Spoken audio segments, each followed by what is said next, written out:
Hello friends, आज हम बात करने वाले हैं कवर्ड बॉन्ड्स के बारे में। अगर आप इन्वेस्टमेंट कम्युनिटी में एक्टिव है तो ये नाम आपने पिछले कुछ महीनों में, हफ्तों में जरूर सुना होगा।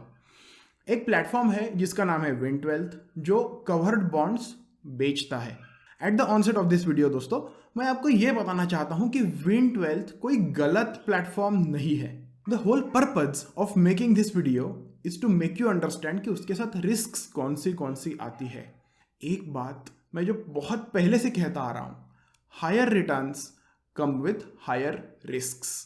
तो अगर विन12 भी आपको एफडी से ज्यादा रिटर्न्स दे रहा है तो उसमें एफडी से ज्यादा रिस्क्स होती है। मेरा नाम है रघुनंदन, आप देख रहे हैं वैल्यू शास्त्र। Let's begin.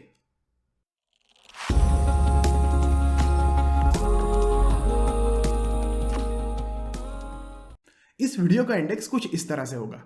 सबसे पहले हम देखेंगे कि कवर्ड बॉन्ड्स होते क्या है। उसके बाद हम देखेंगे कि कवर्ड बॉन्ड्स बाकी इंस्ट्रूमेंट से थोड़े ज्यादा सिक्योर क्यों होते हैं या उन्हें बैंकरप्सी रिमोट क्यों कहा जाता है। थर्ड पॉइंट में हम समझेंगे इनके रिटर्न्स और टैक्सेशन के बारे में। एंड फाइनली हम ये समझेंगे कि ये एफडी से कंपेरेबल क्यों नहीं है और इनके साथ कौन से रिस्क्स अटैच होती है। तो कवर्ड बॉन्ड्स होते क्या है, उसके लिए ना सबसे पहले हम एक जनरल एग्जांपल लेते हैं। कंसिडर कीजिए कि आपके पास कोई एसेट्स है। अब एसेट यानी क्या हो गया, या तो आपके पास कोई घर है, या आपके पास सोना पड़ा है, या आपके पास जमीन पड़ी है।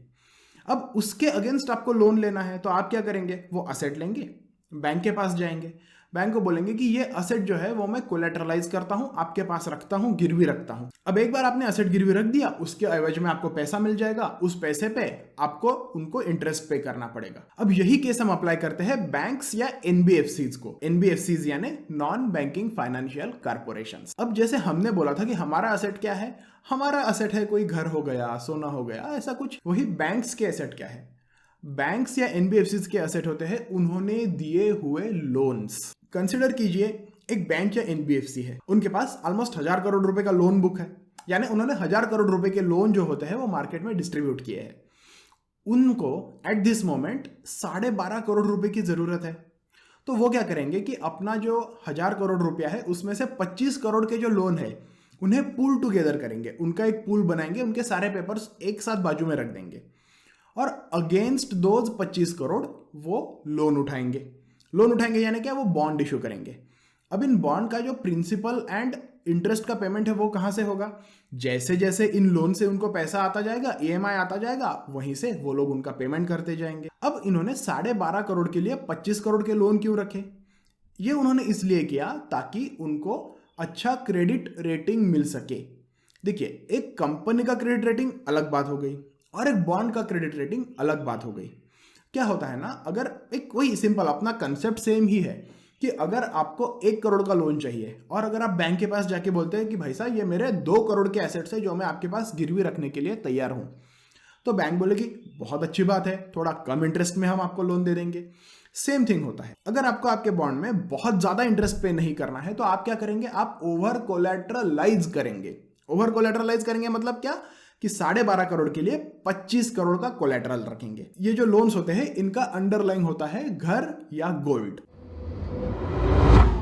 फ्रेंड्स, यहां पर मैं आपका 100% अटेंशन चाहता हूं। एक बार ये चीज अगर आपने समझ ली ना तो बहुत सारी कॉन्सेप्ट्स आपकी क्लियर हो जाएंगी। तो ये जो हमारे बॉन्ड्स है ये सिक्योर क्यों होते हैं, ये समझने के लिए एक सिनेरियो कंसिडर करते हैं। रेगुलरली सब चीजें चल रही है, उन्हें ईएमआई आ रहे हैं, आपको बॉन्ड के पेमेंट्स हो रहे हैं, तब तक तो सब ठीक है। अब देखते हैं क्या होता है अगर इस एनबीएफसी या बैंक का, जिसे हम कहेंगे ए कंपनी, उनका दिवाला निकल गया, वो बैंकरप्ट हो गए। एट दिस मोमेंट क्या होता है, आपको लीगल राइट है उन सारे लोन्स का पेमेंट रिसीव करने का। क्यों, क्योंकि कंपनी बैंकरप्ट हुई है, ए कंपनी बैंकरप्ट हुए, उनके लोन अभी भी गायब नहीं हुए। अब ये जो सारे लोन है ये ऑलरेडी उन्होंने एक स्पेशल पर्पस व्हीकल को, एक थर्ड पार्टी कंपनी को ट्रांसफर कर दिए होते हैं। That is why even though इस एनबीएफसी का दिवाला निकल गया, वो लोन तो अभी भी मार्केट में है, लोग तो पेमेंट कर रहे हैं। अब समझते हैं इनका रिटर्न और टैक्स प्रोफाइल कैसे होता है। इनका जो रिटर्न प्रोफाइल होता है वो फिक्स रिटर्न प्रोफाइल होता है। जैसे अगर आप देखें विन12 की वेबसाइट पे, again thing to remember here is विन12 इज जस्ट एन एग्जांपल, ये कोई विन12 के बारे में वीडियो नहीं है, ऐसे और भी प्रोडक्ट्स आएंगे। करंटली मार्केट में विन12 है, इसीलिए मैं आपको विन12 का एग्जांपल देके ये बात समझा रहा हूं। यहां पर आप वो सारे प्रोडक्ट देख रहे हैं जो आपको फिक्स रिटर्न्स देते हैं। टैक्स पर्पज के लिए इन्होंने एक अच्छा ट्रिक यहां पे बनाया। ट्रिक क्या है? तो ये जो बॉन्ड्स है इन्होंने उन्हें मार्केट लिंक्ड डिबेंचर या MLD के फॉर्म में बेचा है। MLD में एक कंडीशन होता है। कंडीशन ये होता है कि अगर एक स्पेसिफिक लेवल के नीचे मार्केट रहे, मार्केट यानी इस केस में सेंसेक्स, एक स्पेसिफिक लेवल के नीचे अगर सेंसेक्स रहता है तो आपको सिर्फ प्रिंसिपल वापस मिलता है। बट अगर उस लेवल के ऊपर होता है सेंसेक्स तो आपको प्रिंसिपल प्लस इंटरेस्ट दोनों चीजें मिल जाती है। कैच देखिए यहां पे क्या है, इन्होंने लेवल जो स्पेसिफाई किया है सेंसेक्स का वो है अराउंड 10,000। सेंसेक्स का लेवल आज है अराउंड 53,000। इन बॉन्ड्स का जो मैच्योरिटी है यानी आपको जो पैसा वापस मिलने वाला है वो मिलने वाला है 24 मंथ्स में, अप्रोक्सीमेटली 18 से 24 मंथ का इनका टेन्योर होता है। It is highly highly highly difficult कि अगले 18 से 24 मंथ में मार्केट 52,000 से सीधा 10,000 पे आ जाए। इन्होंने ऐसा इसलिए किया ताकि टैक्सेशन आपके लिए इजी हो जाए। इजी यानी क्या? तो आपको अब सिर्फ long term capital gains tax ही पे करना होता है। ये तो सारी हो गई अच्छी अच्छी बातें। अब आपको भी लग रहा होगा वाओ यार बहुत अच्छा प्रोडक्ट है। वैसे अब तक जो मैंने बातें समझाई इन्हें समझाने के लिए मेरी जरूरत नहीं थी। आप अगर YouTube पे डालेंगे विन12 या कवर्ड बॉन्ड्स तो बहुत सारे वीडियोस आ जाएंगे जो आपको इस प्रोडक्ट के बारे में बहुत अच्छी अच्छी बातें बताएंगे। मेरी जरूरत है इससे आगे, जहां मैं आपको इससे एसोसिएटेड रिस्क समझाता हूं और ये समझाता हूं कि ये FD से बिल्कुल भी कंपेरेबल नहीं है, नहीं है, नहीं है। रिस्क समझने के लिए सबसे पहले एक एग्जांपल के तौर पे इनका प्रोडक्ट देखते हैं। विंडब्रिक्स May 21 का प्रोडक्ट है। 9.5% पर ईयर का प्री टैक्स रिटर्न ये आपको अश्योर कर रहा है। इसकी मैच्योरिटी देखिए, इसकी मैच्योरिटी है 25 नवंबर 2022। ये इस प्रोडक्ट की मैच्योरिटी हो गई। पर अंडरलाइंग लोन्स का क्या उनकी भी मैच्योरिटी सेम है? इसके लिए हमें पढ़ना पड़ेगा थोड़ा डिटेल में। अगर हम यहां नीचे आते हैं तो देखिए क्या लिखा है कि maturity of this cover pool is 25 मई 2029, ना कि 25 नवंबर 2022।